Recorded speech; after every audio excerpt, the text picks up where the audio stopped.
Okay, beautiful people, we are back, and this is Green Mountain Mornings on 100.3 FM, AM 1490. I'm your host, Olga Peters, and my guest, Randy Holhut from the Commons, is on the phone. Good morning, Randy. Good morning.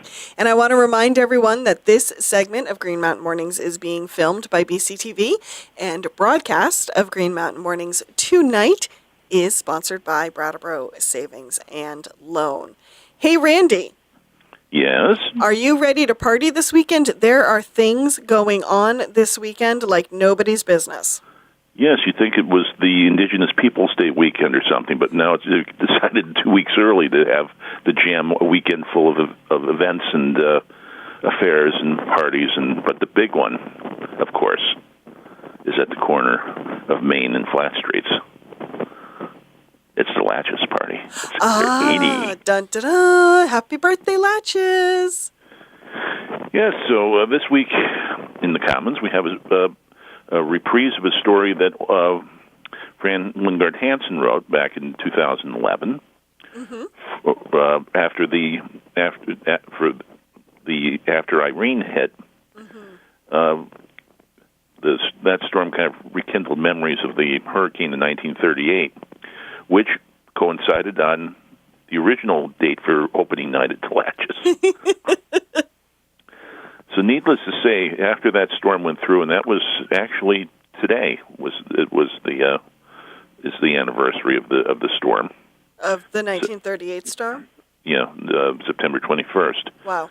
So it reached Brattleboro right around supper time, after it already had killed several hundred people in Long Island and on the Connecticut coast, and was sweeping upwards. And this was one of those rare storms that, at the time, nobody knew was coming. Mm-hmm. There was virtually no warning at all. And by the time people heard that it was coming, and there was a little bit of warning for people in Brattleboro, they didn't realize that they were getting a full-force hurricane coming through Vermont, which rarely had happened. Mm-hmm. And there was already a lot of flooding that was already going on because there had been a bunch of rain that week. So the amount of destruction that this storm did, even in Vermont, 150 miles away from the seacoast, mm-hmm. was amazing at the time. Millions of trees down, thousands of houses damaged, and a few people who were killed, even up here. So needless to say, there wasn't going to be a big premiere event at the Latches that weekend. So I had to push it back a little bit. But eventually it did happen, and the story Fran tells is of the Latches family and how they built an empire. There was a time when they operated theaters from Claremont, New Hampshire, down into Massachusetts, a whole string of theaters.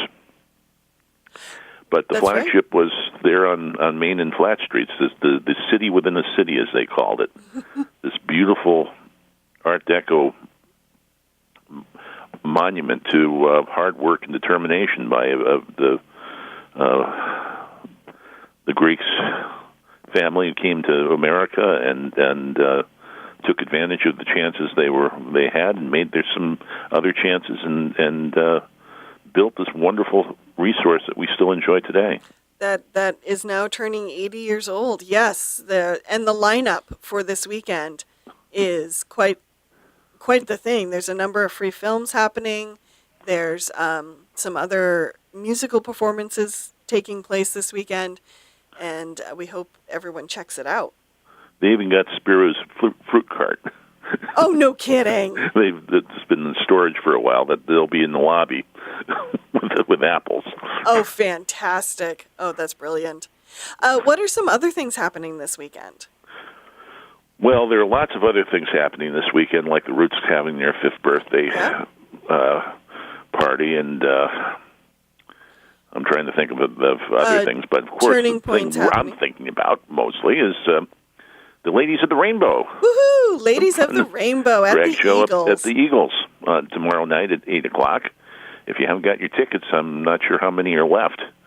But this is always a very popular event that the Windham County Heat Fund's put on for the last few years, and they've been gracious enough to split the gate with us this year to help everyone's favorite award-winning independent nonprofit source of news and views.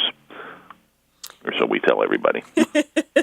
Yes, it is very generous because the Heat Fund does such good work around the community. And I asked Daryl why split the funds with the Commons. And, he spoke of his love for the paper, but he also said, yes, we need to keep people sheltered. We need to keep them warm. We need to keep them fed. We also need to keep them thinking and educated. And that's what the Commons does. Well, thank you, Daryl. Yeah, it wasn't that just really touched my heart. So, yes, 2 good causes you get to support if you head out to Ladies of the Rainbow on the 22nd. This is Green Mountain Mornings, and you are listening on 100.3 FM, AM 1490. I'm your host, Olga Peters. 38 minutes past the top of the hour. And Randy, did you do a happy little chair dance there with Elvis Costello and Veronica? Well, I was thinking of Latronica at the start. I'm surprised somebody must have thought of that one for her. Someone has to have written a song at some point about Star. Latronica. And if they haven't, she deserves one. Yes, she does. That's the friends are having their ice cream social and annual meeting tonight. Oh, tonight? Are you going to go? Yes, I am, because who can refuse ice cream? I guess that was kind of a silly question on my part, right? Yes, and I know the president. Yes, 2 good reasons to go. Oh, and, support Brooks Memorial Library. Yes, they've had a very good year. They have, and in fact, this weekend, they will be hosting a candidates debate, and one of the candidates showing up will be Christine Hallquist, our gubernatorial candidate for the Democratic Party. Well, they're kind of co-sponsoring. I mean, the main sponsor of this is the Windham County, the newly created Windham County chapter, right, and the Rutland chapter of the NAACP. Yep. And so a lot of questions relating to race and social justice involved in this debate, and this debate is kind of prominent by the fact that they're having events in Brattleboro and Rutland, and Governor Phil Scott will not be at either of them. Yeah, and did his camp give a reason for that? Scheduling conflicts. Uh-huh. The old scheduling conflicts. Although David Zuckerman won't be at either of them either, but he'll be at phoning it in, so to speak. Leaving and having a taped statement. So this means there'll be that Christine Hallquist will be there representing the Democrats, and then the independents and the independent candidates and the Liberty Union candidate, Emily Payton, will be representing the third party folk, and likewise for lieutenant governor event. I'm sad I'm going to miss this debate because I think there'll be some very interesting, pertinent questions asked, and I'm really curious about the answers. Yeah, it's going to be a little different than the first big debate was last week. The traditional, it's become the traditional kickoff of the Vermont campaign season, having the candidate debate up at the Tunbridge Fair on WDEV radio. Yes. Which there is a podcast of if you go to the radio's website. You can yes, hear and the whole thing. Dave Graham is now the host of the morning program, the longtime Associated Press reporter, who's now become quite the radio star these days. Well, that's because he's very smart and kind of funny. Yes, it is. As those who've worked with him on various assignments, he has a wicked sense of wry, wicked sense of humor. Yes, he does. So good to see it being put to use on the air. Mm-hmm. But yeah, the campaign's starting to get interesting. The Republicans seem to be attacking Hallquist on taxes. As I see, the governor's office released a memo regarding budget guidance for 2020. Yes, they did. And I don't know what you made of it, but it sounded more like a political document than a policy document. Well, see, I'm kind of glad you said that, because as I was reading through it this morning, I was looking at it again, and I was getting that feeling, and I thought, oh, Olga, you're being mean. Stop picking on the governor. And so I appreciate that you said that. And yeah, there were a couple sections I found interesting, and some of it was in the strategic budgeting. Just kind of bringing everything back to his initial goals of making Vermont more affordable and growing the economy and protecting the most vulnerable. I was looking through this. I wasn't sure I saw a lot about protecting the most vulnerable, but I could be wrong about that.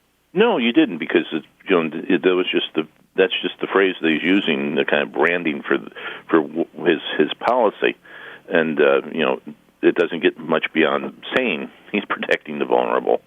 The things I got out of that was that yes, the fund should be the budget should be level funded, mm-hmm. and need to do something about the public pensions. Yes. Yeah, those were like the concrete things that were actually listed in the 4 pages of guidance. And we know we've kind of gotten the gist of what we want done with public pensions is to have them eliminated, or have convert them into the 401k that's programs that have left everyone with a whole.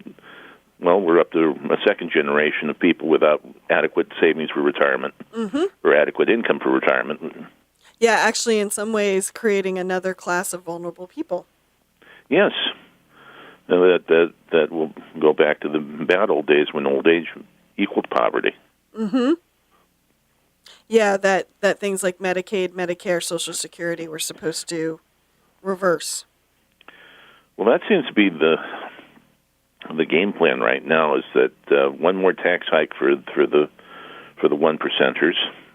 I mean, one cut for the one more tax cut for the 1%ers, and then provide the perfect excuse for saying we have no money, so we have to cut Medicare, and Social Security, and Medicaid, because we have no money. Oh dear. Oh dear, that it happens that way. It does, and it's probably someone else's fault. Yes, all those darn old people.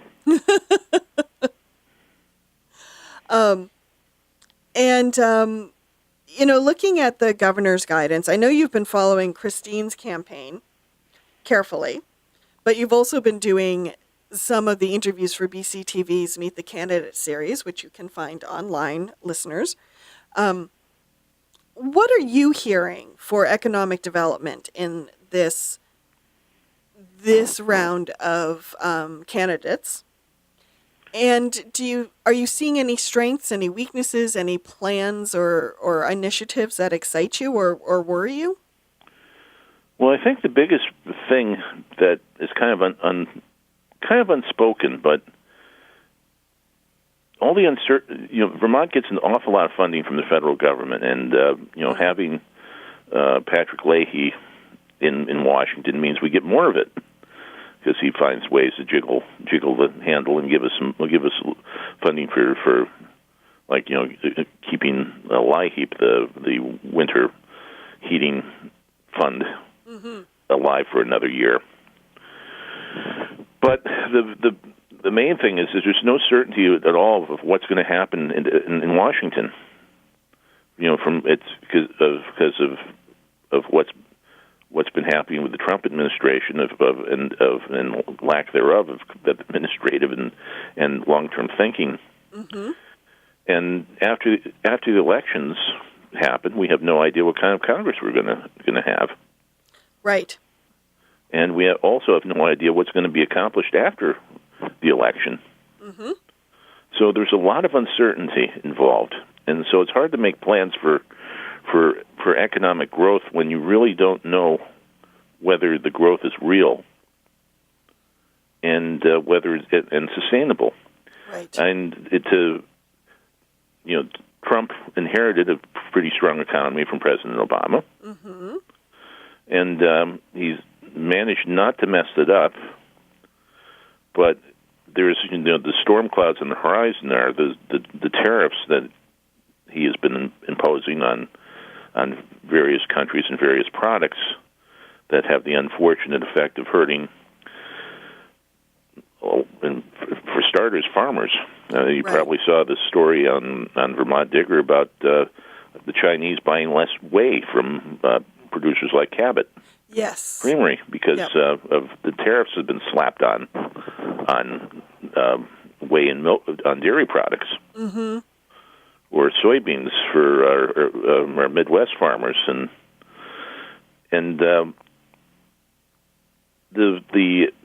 they're not seeing any economic growth. If you're a farmer, you're in panic right now because you don't know where your markets are going to be, and whether you're going to be able to make your nut to cover the cost of running your farm. Right. And then there's the fact that those tax cuts that we've heard so much about are being used by companies mainly to buy back their stock and give each other bonuses, and not much of it's trickled down to higher wages for workers. Mm-hmm. Yeah, I think we've seen some companies hire some more people, but yes, we're not necessarily seeing that working class, middle class wage growth that we were all hoping for. I mean, Vermont right now is it's more so than the rest of the country, is at full employment. Pretty much everyone who wants a job can get a job. Mm-hmm. And if you can't get a job, there's a reason why you can't get a job. Either you don't have the training for the job, or there's some other problems standing in your way of being employed. Mm-hmm. But it's a pretty good position for the economy to be in. But normally, if you're in a tight labor market where there's a shortage of workers, you have to pay people more to attract workers. Mm-hmm. And that's not happening. Right. For by and large, wages are still more or less level. Well, and what I find with a lot of folks too, and listeners have heard me mention this, but I'm talking to a lot of people who they're working 40 hours a week, but that 40 hours is a combination of multiple jobs, none of which are really paying high wages, and none of which are paying benefits. So they're not doing things like putting money into retirement, or they're not doing things like some of their health checkups that they should probably be doing. All of those kind of things or taking vacations. They're just sort of on this treadmill of multiple jobs. Yeah, and that's a dangerous treadmill to be on when you're just there's no margin for error. One flat tire can snowball into homelessness. Right. When you think of it, you can't get to your job, your employer fires you because you can't make the job, and blah blah blah. From there, that it's still with the great economy that we supposedly have, that most people are still just a couple of paychecks away from disaster. Yes. And that's a frustrating place to be. And of course, Vermont has that added sort of, not problem, but kind of tricky nut is that we also have a rural economy on top of everything else, and a lot of rural economies are not doing well. Well, especially so, and if I can't think of a president that's less prepared to take care of rural economic issues than Donald Trump, who has no idea about how the rural economy is different, no idea about agriculture and farming or ranching or anything else that doesn't involve shuffling paper around to make money. Right. And granted, there are an awful lot of politicians that have no connection or knowledge of agriculture. Mm-hmm. But the farm economy, the rural economy, is definitely hurting and being left behind, and the gaps in income and all the other social measures are growing. Mm-hmm. And certainly in Vermont, it's certainly so. There's Burlington, and Burlington gets everything, it seems, mm-hmm. and there's just not much left for everyone else. I was speaking with Drew Hazelton yesterday from Rescue Inc., and this is a slightly different topic, but I think it highlights some of the differences in Vermont's economy, the Burlington economy versus everywhere else. And the legislature is in the process of gathering a bunch of information on the state's EMS programs, mm-hmm. and whether they're doing well or not.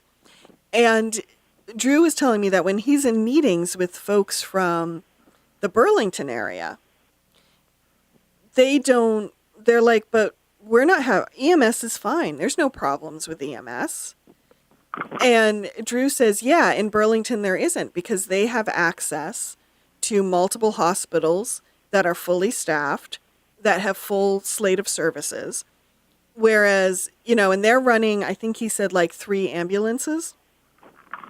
He's running 9, and that's a lot. But because of the way they have to provide continuation of care, they might get to a hospital that doesn't have the services that the patient needs. So they can't just drop the patient off and leave. They then have to take that patient to the next hospital. And, he's running 9 ambulances, which is a lot for the population he serves. And when you think about it, a lot of the fire departments have EMS training as well. So we have a lot of EMS training, and we still have a lot of gaps in our services. And the biggest gap being, that there's only one full service hospital covering Windham County, mm-hmm. and Grace Cottage is there as an emergency, with an emergency room in case there's a logging accident or something, but they don't have the full continuum of care that you talk about. Right. And that the DeHart helicopter gets a lot of work. It does. Use. Yeah. Yeah, and I just think for me that kind of highlights what you were talking about, where there's the Burlington economy, and then there's the rest of the state. And we're lucky because there's hospitals within reasonable distance. Think of some of the places out in the Midwest where they're looking at hundreds of miles to the next hospital, mm-hmm. because a lot of the rural hospitals have closed down. Yes, which unfortunately we're out of time. But I think that's a topic of conversation we should pick up again, Randy. Yes, we should. Maybe next week? Maybe.